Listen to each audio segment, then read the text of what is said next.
decía esto de la lectura cuando empezamos a... Perdón, volví a decirlo porque así no nos olvidamos nosotros y no se olvidan ustedes, que la próxima clase vamos a trabajar los La datos. próxima clase entonces vamos a trabajar el tema del fichado como modalidad de lectura y de construcción de conocimiento, como una metodología que tiene que formar parte de nuestras prácticas cotidianas de elaboración de materiales. ¿Por qué? Porque tiene que ver con la construcción de la lectura y el procesamiento de los conocimientos. Una cosa es que, por ejemplo, yo tome, supongamos, ese texto, el libro de Coquelin, ¿no? Teorías del arte, y empiece a elaborar una ficha de síntesis donde plantea, bueno, la autora proviene de la semiótica y de la estética, va a plantear una perspectiva pragmática de las teorías del arte, habla de teorías en plural porque va a plantear que no existe una única definición, y voy haciendo un seguimiento, pero casi como siguiendo el orden argumentativo de la autora. Citas literales, ¿sí? Marcando el número de página. Esto es importantísimo. Cuando yo hago fichas, ya sean de lectura o de síntesis, tengo que poner el número de página del concepto o cita que estoy tomando. ¿Por qué? Porque yo hoy me acuerdo dónde está, pero dentro de 15 días no me voy a acordar y voy a perder un montón de tiempo buscando dónde diablos estaba esa cita que me había encantado. En cambio, si yo hago mi ficha de síntesis poniendo el número de página donde yo tome una cita, una idea, un concepto, después ahorro un montón de tiempo, ¿bien? Entonces, una cosa es la ficha de síntesis y otra cosa es la ficha de lectura. ¿Cuál es la diferencia? En la ficha de lectura yo ya procesé la información, ya puedo entender no solo de qué me está hablando, sino que sé desde qué perspectiva me está hablando, y además puedo dialogar con el texto en el sentido de plantearle preguntas, ampliar, ponerlo en relación con otros textos, con mi propio tema de investigación, y por ejemplo puedo organizarlo de una manera que no es digamos, la cronología, vamos a decir, la linealidad que me propone el texto, sino que es la de mi lectura. Entonces yo de pronto empiezo diciendo esto, ¿no? La perspectiva teórica dominante del autor es una perspectiva pragmática. Va a hablar de las teorías del arte en términos de una perspectiva pragmática. ¿Por qué? Porque lo que nos va a proponer es pensar que el arte, que hay distintas maneras de pensar al arte y que esas distintas maneras se conectan con las cosas que hace el arte y nos permite hacer el arte, ¿sí? Entonces yo ahí podría decir, bueno, esta posición es bastante diferente a una perspectiva ontológica del arte. Por ejemplo, ¿conocen algún autor que hable del arte no por lo que hace, sino por cualidades intrínsecas e inmanentes, por lo que el arte es? ¿Hay algún autor, autora? No sé, Gada me refiero. Ahí O más o menos. más Qué o sé yo. menos. Ya no, está en otra posición. Yo no me acuerdo en este momento exacto, pero supongo que los que hablan de lo bello, de los que se Lo centran en eso, sublime, bueno, lo sublime. ahí veamos, tenemos lo bello, lo sublime. Yo podría, en esta ficha que tiene que ver con la lectura, plantearme esa pregunta, ¿no? Y anotar, bueno, tengo que ubicar dentro de las teorías estas perspectivas ontológicas, con una ventaja, que es que la misma autora nos las va a presentar, por ejemplo, ¿no? En Es este decir, caso, la misma autora les va a ofrecer una entrada para pensar eso, pero entonces por ahí lo que yo hago en una ficha de lectura es ya leer a alguno de esos autores y no quedarme solo con la lectura de la autora. Entonces, bueno, me habla de tal o de tal autor, por ejemplo, no sé, de Platón. Habla de Platón y en qué posición lo plantea. Y tomo alguna cita de Platón. Entonces, en mi ficha de lectura yo ya proceso la información de una manera que no es la síntesis paso a paso del texto que yo tomé de fuente. ¿Sí? ¿Se entiende? Así como en principio, después, la semana que viene, no, bueno, cuando nos volvemos a encontrar lo vemos más en concreto, ¿sí? Pero, ¿a qué iba todo esto? A que mi lectura tiene que estar acompañada de escritura. No basta solo con leer. Hay que subrayar, hay que extraer, hay que escribir. Y una cosa puede ser hacer las fichas en la pantalla y otra cosa es hacer las fichas escritas en papel, dándole tiempo a ese gesto de escritura que implica escribir en una hoja, escribir en una materialidad distinta de la pantalla. ¿Sí? Hay veces que se traba, Rocío, o ahí estás escuchando. Se traba un poco. Sí, creo que, pero tengo, no sé si es mi internet, o sea, ahora está bien, pero por momentos medio que se va. Se trababa. Me encanta el gato en la cocina. Está en un lugar estratégico. Ahí arriba de la cocina el gatito. Bien, veamos entonces. Ustedes pueden elegir la manera que les resulte más cómoda. La que sí necesitamos es que ustedes tomen nota. Y algo que hablábamos con Ana es que tomen nota, por ejemplo, de estos espacios de intercambio. Más allá de que estén grabadas las clases, que ustedes tomen nota de las ideas que se van planteando acá, de los problemas que van surgiendo acá. ¿Todas y todos toman nota o no? Yo por ahí claro, me quedo tranquila de que está la grabación y por ahí en estos intercambios no anoto. Pero cuando estuve mirando los videos, como tenía que hacer el trabajo, ahí sí iba como tomando nota de los videos. Pero por ahí en los intercambios también estaría bueno. Yo hago lo mismo que Rocío. Como que si me queda algo, vuelvo a los videos, pero como que acá le presto más. Como que no noto directamente. Les vamos a proponer que anoten también en estos espacios, ¿sí? Aunque sea palabras, y que puedan, por ejemplo, terminar de estos espacios de intercambio con, qué sé yo, con una especie de estructura de mapa conceptual. Entonces, palabras que se fueron desarrollando y que a ustedes les permitan anclajes, abrochar como puntos de anclaje. Obviamente eso que ustedes anoten va a haber seguido un hilo, vamos a decir, cronológico. Lo que va a tener que darse después es que ustedes generen una apropiación, una lectura. Entonces, por ahí por donde empezamos, no es lo que va a ser lo más interesante o importante en términos conceptuales. ¿Sí? Si ustedes tuvieran que sintetizar el objetivo de la clase de hoy, ¿qué dirían? ¿Cuál es? ¿Lo tuvo? ¿Nos planteamos un objetivo con esta clase o no? Yo creo que por ahí, no sabría cómo definirlo, pero por ahí empezar a organizarnos los tiempos, como para hacernos el hábito de la escritura y después poder llegar a tener un texto. Que creo que es lo que más nos cuesta a todos, esto de la organización del tiempo. Yo siento que por lo que hablamos en privado, estamos todos como en esa. Empezar a organizarnos. ¿Cómo, Andrés? No, también como para ayudarnos a empezar a hacer un plan de trabajo, porque si no, si de verdad no hacemos eso, no vamos a poder, digamos, llegar al resultado de la tesis. Yo cuando releía a Eco, de las cosas que él dice, como los tiempos y que él tira ahí unos tiempos, y las formas de encarar y todo eso, yo decía, bueno, estoy completamente al horno. O sea, siempre estoy como pensando, también estaba pensando que sí, que hay que hacer algo más sistemático para poder llegar bien y para que tenga algún tipo de sentido también, porque si no es como...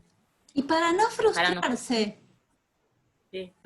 ¿Ahí se escucha o se está cortando un poquito? Se escucha. ¿Sí? Para no frustrarse, porque hay algo que puede resultar muy frustrante, tanto en la creación como en la creación académica, digamos, en la escritura académica, que es esa cosa como de estar empezando cada vez. Si no somos organizadas y organizados, y por ejemplo trabajamos con esta cosa compulsiva, nos va a pasar que sí, una semana vamos a hacer un montón, pero después por 2 semanas no vamos a tocar un carajo. Entonces cuando a la tercera volvamos, vamos a decir, ¿dónde estaba? Vamos a tener que volver a leer lo que habíamos escrito, entonces vamos a estar como siempre en la primera página, en la introducción, y nunca vamos a poder avanzar. Entonces, este contexto realmente no favorece demasiado esta cuestión de la necesidad de organizarse, pero con más razón es necesario concentrarse y establecer objetivos y metas, es decir, bueno, mi objetivo es trabajar, organizarme, lograr organizarme durante este mes, con una meta que es, por ejemplo, resolver tal y tal tarea, tal y tal texto, ¿sí? Con cosas concretas que tengo que resolver. Entonces, sí, efectivamente, la clase hoy la pensamos como un espacio de reflexión y de visibilización de esto que nos está pasando a todas y a todos, que es que nos cuesta organizarnos en este contexto de pandemia, pero además, y en el caso de ustedes en particular, por modalidades de trabajo adquiridas a lo largo de la carrera que afectan y que de alguna manera son un obstáculo al momento de organizarse con una lógica que no sea como la de atacar con 20 horas una cosa y después no la toco nunca más. Entonces, pensando en este objetivo de una metodología del trabajo que justamente permita continuidad, ¿sí? La articulación entre lectura y escritura, ¿bien? La inhibición de la, ¿cómo se llama esta categoría psicoanalítica? Prosumisión. Intentar limitar lo más que se pueda la prosumisión. No, estoy mezclando acá.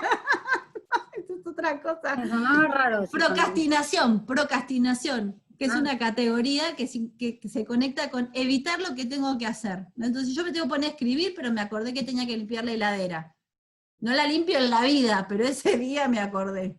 ¿No? Y está en nosotros la procrastinación, es una condición que en este contexto se fortalece, porque además estamos inquietos, estamos todo el tiempo, además, esto que decía Daniel, de la multiplicidad de estímulos que recibimos todo el tiempo, bueno, en esa agenda que yo me proponga, tengo que apagar pantallas, apagar el celular si necesito, si trabajo con el celular, saber que aunque suene WhatsApp, no lo puedo mirar. ¿Vieron que tenemos esa cosa medio también compulsiva de mirar el WhatsApp cada 15, 20 minutos, aunque no estés esperando nada importante? ¿No? Esa cosa fáctica, diría Jacobson, como del contacto por el contacto, del canal por el canal. Bueno, entonces decir, en ese momento yo tengo que es más, algo que ayer estaba en unas charlas se llaman Los Comunes, que es todo un grupo que viene trabajando sobre las lógicas de cultura abierta, colaborativa, sustentable, regenerativa, y algo que planteaba la persona que hablaba era esto de los entornos favorables para las cosas, ¿no? Entonces, de pronto esto que decía Daniel, bueno, yo durante la mañana hago esto, después bajo, organizo, durante el mediodía resuelvo cosas que tengo que resolver de la vida cotidiana, y después a la noche retomo para trabajar, y sé que no tengo que hacer otra cosa. Generó las condiciones de ese entorno favorable. Me puse una musiquita, si me gusta trabajar con musiquita, si tengo mucho frío en los pies, puse la bolsa de agua caliente y me la puse en los pies para no tener la incomodidad del frío en los pies. Yo siempre ando con una frazada, parezco una viejita, ¿no? Dejar todo preparadito como para que el momento que yo me senté va a ser el mejor ambiente de trabajo en lo posible, ¿sí? Entonces, esto de la procrastinación, ténganlo en cuenta porque es una trampa que nos hacemos a nosotras y a nosotros mismos, y que muchas veces le echamos la culpa al mundo. No hacemos algo porque el mundo, y somos nosotras y nosotros los que generamos, los que atentamos contra nuestros propios deseos, vamos a decir. La planificación, ¿no? Decir, bueno, si, por ejemplo, yo tengo el trabajo práctico que les vamos a pedir para dentro de 15 días, que es el abstract, que es el resumen del tema del área de investigación. Si yo tengo que trabajar mi abstract, ¿qué cosas voy a necesitar hacer para llegar al abstract? Y primero necesito saber qué es un abstract, ¿no? Y ustedes piensan que nosotras les vamos a decir en este preciso instante que es un abstract. Pero no. No les vamos a decir. Así que ustedes ya tienen como primer tarea para poder hacer su trabajo práctico vinculado al abstract es saber qué es un abstract, qué es una... no le dicen abstract o Resumen. o resumen, ¿sí? Van a tener que averiguar qué es un abstract resumen, extensiones máximas, objetivos de ese tipo de texto. Una vez que resuelven eso, ¿qué tiempo le van a dar a eso? ¿Cuánto tiempo llevará esa tarea? Bueno, hay que pensar, hay que planificar ubicando que eso va a llevar un tiempo, que no es que no va a requerir tiempo, ¿no? Después, bueno, pero va a ser sobre el tema que a mí me interesa. ¿Y qué es lo que yo sé de mi tema? Bueno, tengo un área de intereses, pero la verdad es que todavía no tengo muchas preguntas formuladas. Entonces sé que voy a tener que destinar algún momento de mi agenda a pensar las preguntas, porque desde el primer momento nos planteamos que no puedo trabajar sobre todo y desde todas las perspectivas posibles. Entonces, parte de la construcción de mi objeto de investigación es establecer las preguntas. ¿Por qué? Porque las preguntas implican un recorte, una perspectiva teórica, metodológica, ¿sí? Entonces, ustedes van a tener que desarrollar sus abstracts ya introduciendo algún tipo de encuadre metodológico de lo que hasta acá entiendan que es la metodología y la teoría. ¿Sí? Por ejemplo, hay categorías que en general aparecen que tienen que ver con la narración. Bueno, un enfoque puede ser el enfoque narrativo, o el estético, que es un poco más amplio. El económico, en sus abordajes hay un anclaje económico, financiero. En un momento Elis lo había abordado desde ese lugar, desde la producción, pero después cambió de tema. Por lo menos la última noticia Que tuvimos, bien. fue que había cambiado. Entonces, ustedes tienen que poder proyectar en la planificación los tiempos que entienden que les toman las cosas que van a hacer. ¿Sí? Mi meta es lograr, no sé, escribir este abstract y tenerlo, la fecha que habíamos dicho, Ana, tiene que ser En antes. 15 días. 15 días. Sí. Que sea para el 15, así por ahí nos da tiempo a la nochecita de mirarlo o tempranito a la mañana. Para el 15. Claro, sí, por favor. Para el 15, ¿no? El 15 de julio tiene que estar mi abstract. Perfecto. ¿Qué cosas tengo que hacer antes para lograr el abstract? Eso lo tienen que planificar. Y, por ejemplo, saber qué es un abstract. Para saber qué es un abstract puedo buscar definiciones, pero ¿me bastan las definiciones?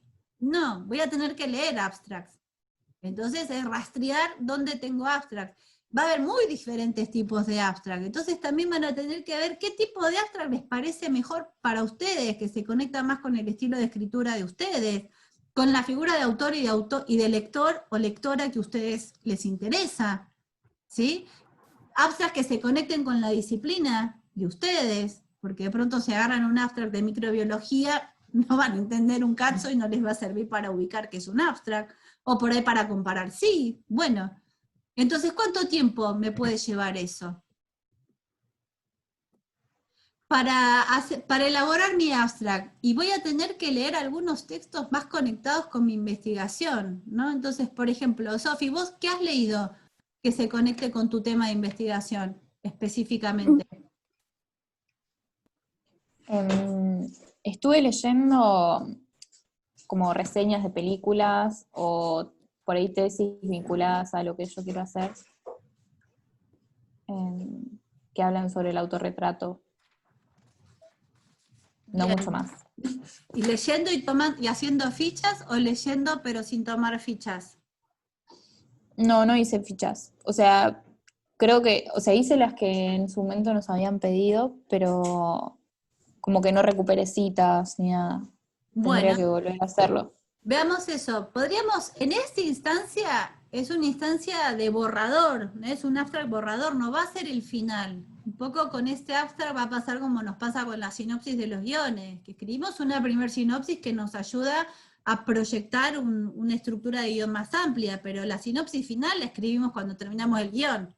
Con nuestro abstract va a pasar eso. Este primer abstract va a ordenar criterios, una zona. Entonces, elijan uno o dos de los textos que tomaron de referencia para que les permitan este anclaje. Por ejemplo, ¿quién define autorretrato de los textos que leíste? ¿Hay alguna definición de autorretrato?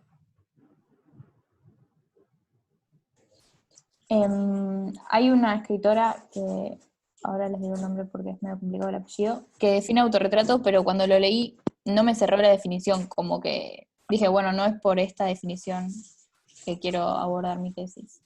Bien, entonces fíjate, esa autora te va a servir para el estado del arte, pero no para la metodología. ¿Por qué? Te sirve para el estado del arte porque es una autora que habló de autorretrato, pero su definición no te sirve.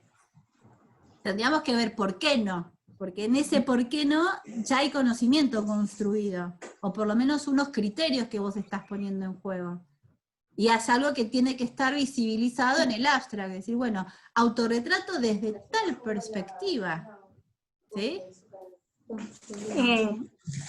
Sofía, igual rescataste algo de la bibliografía que menciona esa autora.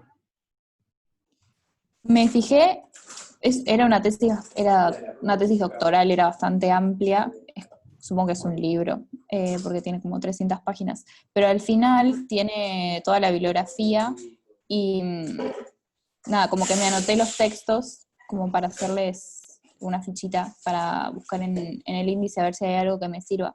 Pero creo que hay varios de ahí que saqué y me los anoté. Bárbaro. Por ahí podés cruzar con otros trabajos y ver que si hay coincidencia, si hay Alcoyana, como ya que estamos atrasando, y por ahí encontrás algún referente, si se comparte con otros autores, probablemente sea relevante en lo que hace la construcción de la idea de autorretrato. Sí, me pasó que había textos que yo ya había separado y que estaban en la bibliografía de la autora, así que dije, bueno, es por ahí. Bien, vamos bien. Bueno, buenísimo. Muy bien. Hay, fíjense que también en el abstract lo que puede aparecer, ¿se escucha? Sí. ¿Sí? En el abstract es que si ya están pensando en obras o casos particulares, sería muy bueno que aparezca. Digo, Sofía, si vos pensaste lo de autorretrato a partir de alguna película u obra particular que disparó en vos ese interés, estaría bueno que ya lo precises. Insisto, no quiere decir que ya te quedes con eso, pero en esta instancia preliminar ayuda a anclar y a ver las funciones del abstract, ¿sí? Y se conecta con una cuestión metodológica fundamental, que es la delimitación de los casos, ¿sí? Porque si yo hablo de autorretrato en general, ¿qué voy a hacer? ¿Una tesis panorámica sobre la teoría del autorretrato, o voy a hacer el análisis de una obra particular? En esta instancia lo que les vamos a proponer es, cuanto más acotadito pueda ser el objeto, mejor. Mucho mejor, ¿sí? O sea, yo al principio, como que por ahí en el verano, cuando pensaba, bueno, a ver de qué puedo hacer la tesis, y veía los temas que me interesaban, como que capaz era eso, muy panorámico, ¿no? Como yo decía, bueno, capaz tengo que agarrar y hacer como toda la historia del autorretrato para llegar al tema que quiero, y después digo como, bueno, capaz no es necesario escribir todo eso, como que lo tengo que tener consciente para escribir, pero no redactar todo eso, sino como por ahí abordar el autorretrato desde una o dos películas o tres, o desde un autor y, no sé, dos películas de un autor, no sé. ¿En qué autora o autor estás pensando en particular, por ejemplo? Yo había pensado, o sea, en un primer momento lo quería hacer con las películas de Almodóvar, o con las de Albertina Carri, y estuve viendo, y capaz que no es el término, por lo menos en las de Almodóvar, autorretrato, sino tomarle el término desde la autoficción, que, nada, escuché como que él mismo habla de sus películas como autoficción, entonces por ahí me pareció más apropiado, como para no intentar encajarle un término que no va tanto, sino hay otro que capaz es más específico, pero que va mejor, por lo menos con las pelis de Almodóvar. Muy bien. Hay una categoría que es la bioficción, que se usa en teatro, pero bueno, supongo que se puede aplicar al cine también. Yo lo vi en un taller de dramaturgia que hice aparte de la facu, y se hablaba de la la bioficción, ¿Alguien escuchó ese término, bioficción? Yo lo he No, escuchado, pero lo pero voy a no lo buscar. conozco demasiado, ¿no? Ah, como no sé, alguien que escribe, poner una obra de teatro, eso yo lo vi en el ámbito del teatro, Ujú. que escribe una obra de teatro basada en su vida, pero medio que la ficcionaliza ciertas cosas o algo por el estilo. Bioficción, yo lo encontré. Muy bien. Yo esto, lo que había escuchado de la autoficción es como que es un término que viene de la literatura, que por ahí es, por eso es otro abordaje del que yo había pensado del autorretrato, que por ahí viene más de lo pictórico. La autoficción como que, nada, es un término de la literatura. Tendría que por ahí correr la investigación para ese lado. Bien. Ahí Ya lo que está vamos a bueno. proponer. Ah, perdón, Ana. En primer lugar, perdón, es determinante porque, vamos, determina un poco la construcción que vas a hacer de tu objeto. Estaría bueno que rastres ambos conceptos y términos y veas los alcances. Sí, yo cuando mencionaste autorretrato empecé a pensar en los pintores que habían trabajado la idea de autorretrato, y es como fundamental que se pone en escena una imagen de sí mismo, ¿no? Por esto que vos decías, bueno, una cosa es cuando hablabas de Almodóvar y otra cosa Carri. Son estrategias diferentes y ver hasta qué punto entran en esas categorías, porque por ahí Almodóvar vos decís, bueno, se construye, también pensar en la categoría de enunciación, ¿no? Cómo se construye a sí mismo en un discurso el enunciador. Uno se da cuenta que es una película de Almodóvar, pero no necesariamente se construye a sí mismo, genera un autorretrato dentro de la película. Claro, ahí se toca un poco con la noción de estilo de autor, ¿no? Claro. O sea, una cosa es el autorretrato, otra me parece que es podría ser esto de bioficción o autoficción, y otra cosa es el estilo de autor. Ahí sí, se tocan, digamos, más de lo que uno sospecha en principio. Parece que la tenés re clara y después cuando ves una película, los límites son más difusos. Por eso está bueno que estés al tanto como de las definiciones y los alcances de esos términos y que puedas pensar en cuál te viene mejor para laburar. Perdón, Que ahí puse el nuevo link, perdón. El link del nuevo encuentro que ya está por terminar, perdón. Ahí. Siento que por ahí uno se casa con algunos términos o con algunas ideas, ¿no? Como decir, bueno, yo quiero hablar del autorretrato y por ahí encajar una peli que me gusta a ese término y que por ahí no va por ahí. Como que capaz es otra vez a la investigación. No, en todo caso, si pensaste en alguna peli, en algunas pelis vamos a ver cómo la abordamos, qué dice. Arranquemos por las pelis, ¿no? En lugar de tratar de encajarla, es ver desde dónde podemos estudiarla. Sí, está bueno eso. Y sí, lo que vamos a insistir, no por chauvinistas, pero si pueden pensar en obras hechas en nuestro campo, en nuestra autopercepción platense, sería genial por estas cuestiones que hablamos estéticas y políticas al comienzo del taller, ¿no? Que es que está bueno construir un corpus teórico desde nuestra propia producción, porque tiene que ver con cimentar nuestra profesión, ¿no?